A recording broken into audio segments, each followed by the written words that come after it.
जनतेचा। त्यावेळेस झाली, एका दुसरा आला, 2004 झाले।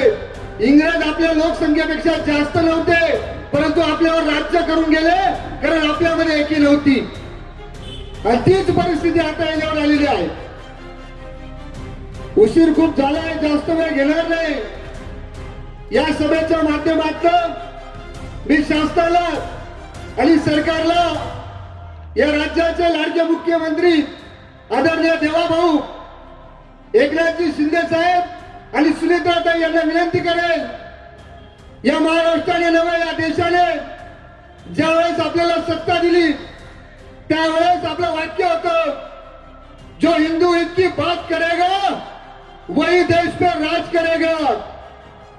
सरकारला विनंती आहे, ही हिंदूंची मागणी, हिचा विचार आपण गांभीर्याने करावा आणि हा कायदा महाराष्ट्रात लवकरात लवकर पारित करावा। एवढं बोलतो आणि थांबतो। जय हिंद, जय महाराष्ट्र।